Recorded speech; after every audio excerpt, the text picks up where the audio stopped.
Passem a la següent comunicació, que és Aina Aguiló Curull, de l'Hospital Universitari de Vall d'Hebron i Institut de Recerca també de Vall d'Hebron, i la seva titulació és Determinació del polimorfisme del receptor FcRn, utilitat per l'administració de fàrmacs biològics basats en anticossos IgG.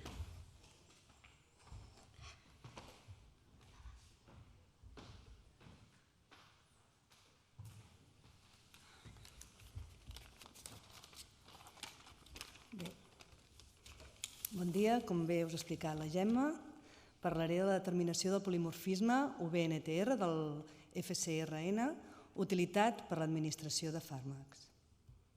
Primer us faré l'índex, on us parlaré una mica la introducció i què són totes aquestes sigles, l'objectiu, el flux de treball, disseny de primers, amplificació de PCR a pacients a estudiar, els resultats i les conclusions. Explicar-vos que en l'actualitat el síndrome de deficiència d'anticossos primària més freqüent és el de la immunodeficiència comú variable. Els pacients afectes cursen amb una hipogamaglobulinèmia, tenen pobra resposta vacunal, tenen infeccions bacterianes recurrents. Això fa que tinguin un augment en la incidència de trastorns autoimmunes i neoplàsics. Aquests pacients cada 3-4 setmanes reben una teràpia de substitució d'immunoglobulines mitjançant via intravenosa o via subcutània i la seva dosi d'administració és en funció del pes de cada pacient. També passa el mateix en pacients que estan rebent teràpia d'anticossos monoclonals, que també són IgG, que s'utilitzen en la malaltia intestinal inflamatòria o en el càncer d'ovari o en el càncer d'intestí avançat i en el càncer de cap i coll. Però què és aquest receptor FcRn i la seva funció? Doncs el receptor Fc neonatal és un receptor de la immunoglobulina G que té una estructura similar a la molècula d'HLA de classe 1 i també està unit a la beta-2 microglobulina. No té capacitat per presentar pèptids i té una capacitat d'unió quan el medi té un pH baix, tant d'albúmina com per la IgG. Aquest receptor el localitzem a la barrera maternofetal en humans i té un paper clau que transporta la immunoglobulina G a través de la barrera placentària. Com veieu aquí en la diapositiva, aquest receptor transita immunoglobulina a través d'una capa de cèl·lules polaritzades des de la mare fins a la circulació fetal. I en adults s'ha detectat la presència d'aquest receptor també en cèl·lules de l'endoteli, en hepatòcits, en monòcits i en macròfags. I té un paper clau en l'edat adulta. Aquest receptor recicla immunoglobulina G sana i li augmenta la vida mitja de la immunoglobulina G en circulació. En la literatura està descrit la presència d'un polimorfisme en la regió promotora del gen que codifica aquest receptor i aquest polimorfisme el que influeix és en l'expressió del receptor fet que provoca que hi hagi diferents capacitats d'unió a la immunoglobulina G. Segons aquests estudis, aquest polimorfisme, com bé he dit, influeix en l'expressió del receptor FcRn fet que provoqui que hi hagi diferents capacitats d'unió a la immunoglobulina G. Aquí veieu l'estructura l'esquema d'aquest gen, que és l'FcGRT, que el localitzem en el cromosoma 19. La zona gris són la zona no codificant del gen i la zona negra és la zona codificant.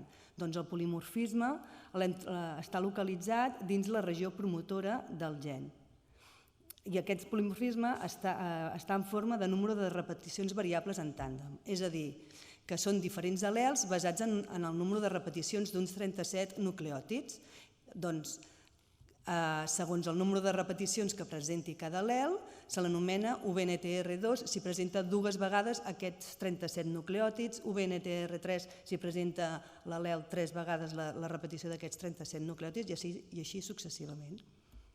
En la literatura està descrit que el genotip UBNTR3 és el més comú, el que té 3 còpies d'aquest polimorfisme, i el genotip amb 2 repeticions en tàndem, el UBNTR2, s'associa amb una disminució de l'activitat del promotor en comparació amb el genotip UBNTR3.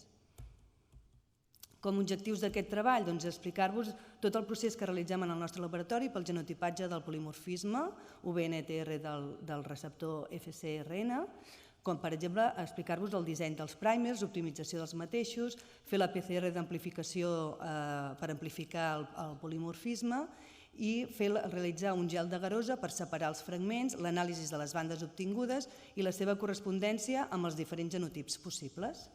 I com a objectiu final, com de cara al futur, poder personalitzar els nivells de dosi de fàrmacs, d'anticossos monoclonals o d'immunoglobulines en funció del polimorfisme que presenti cada pacient. El flux de treball, vam descarregar la seqüència genòmica del gen per poder dissenyar uns primers, optimització de les condicions de PCR, seqüenciació de la PCR per establir els controls, classificació dels diferents polimorfismes i amplificació de la PCR amb mostres de pacients a estudiar. Vam descarregar la seqüència genòmica del gen FCGRT, de la manera que mitjançant el programa Oligo vam dissenyar una parella de primers. En la literatura hi havien descrites 2 parelles més de primers i les vam optimitzar les 3 alhora. Per optimitzar, el que vam fer va ser una PCR d'amplificació. En aquest cas, com que era optimització, vam utilitzar 6 temperatures diferents per poder dur a terme a veure quina era la temperatura ideal per optimitzar aquests primers. En cada tub en el qual hi hauria diferents temperatures li vam afegir un amix, que en aquest amix hi posem els DNTPs, que són útils per poder polimeritzar el nou DNA, els 2 encebadors, els primers, que delimitaran la zona del DNA que volem amplificar, el magnesi, que actua com a cofactor de l'ADN polimerasa, una solució tampó buffer que per mantenir el pH adequat a 8,3, un pool de DNA i l'atac polimerasa. Les mostres les vam portar al termociclador, llavors explicar-vos que en el termociclador intervenen les temperatures. En el procés de la PCR d'amplificació hi ha uns 35 passos, l'estem programant per 35 passos, i en cada pas el que passa és que la temperatura puja a 94 graus, que hi ha el procés de desneutralització i es separen les cadenes. Després hi ha el procés d'hibridació. En aquest cas, la temperatura era de 56 a 66 graus. La hibridació o annealing és el procés en què 2 molècules complementàries d'una sola cadena d'ADN s'uneixen i formen una molècula de doble cadena. I posteriorment la temperatura puja a 72 graus durant un minut, que és el procés d'extensió o elongació.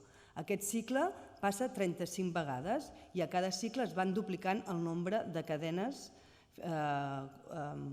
progressivament. Un cop hem fet el procés d'amplificació, fem el procés d'electroforèsic.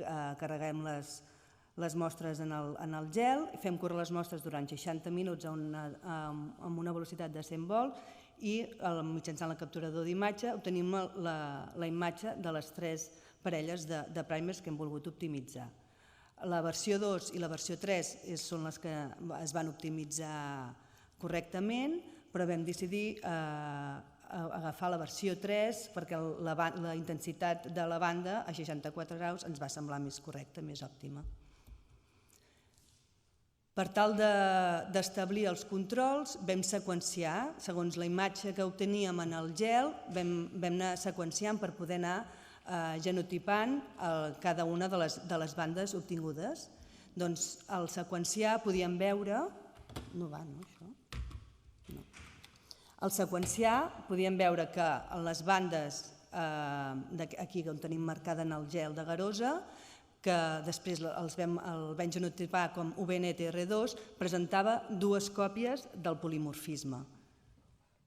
I en el genotipar una banda, que posteriorment el vam anomenar UBNTR3/3, és perquè duia 3 còpies en cada al·lel del polimorfisme, i així successivament per anar establint els diferents controls. Teníem un acord de 109 pacients, tots en els quals estan rebent tractament d'immunoglobulines, i vam fer l'estudi, els vam amplificar, els vam fer l'electroforesi 60 minuts a 100 volts i mitjançant l'electroforesi, mitjançant el pes molecular, les bandes obtingudes i les diferents... Mitjançant les diferents bandes obtingudes vam anar genotipant els diferents genotips. i mitjançant l'ajuda de la literatura s'han descrit 5 al·lels UBNTR diferents i 7 genotips diferents. Llavors anàvem comparant. Si es sortia una banda de 426 parells de base, sabíem que volia dir que era una banda de 2 còpies i així anar comparant i anar genotipant cadascú el corresponent genotip. Dels 109 pacients a estudiar, 78, que representa un 71,5%, els vam genotipar com UBNTR 3/3 i un 24,7% els vam genotipar amb el genotip UBNTR 2/3. Com a conclusió, explicar-vos que hem optimitzat una nova versió de Primers, la versió 3, que hem establert controls mitjançant PCR de seqüenciació, que fins al moment hem realitzat el genotip de 109 pacients que estan rebent tractament amb immunoglobulina, que el polimorfisme UBNTR 3/3 és el més prevalent entre els pacients estudiats, seguit del 3/2, i que també s'han genotipat altres genotips menys freqüents, i que el genotipat del polimorfisme del FcRn pot ser un paràmetre útil per ajustar de forma personalitzada el temps entre infusions en pacients que reben tractament basats en l'administració d'immunoglobulina G. I com a limitacions, encara no coneixem bé si el polimorfisme tindrà una influència clara a l'hora de l'administrar immunoglobulina G. Ja està. Gràcies.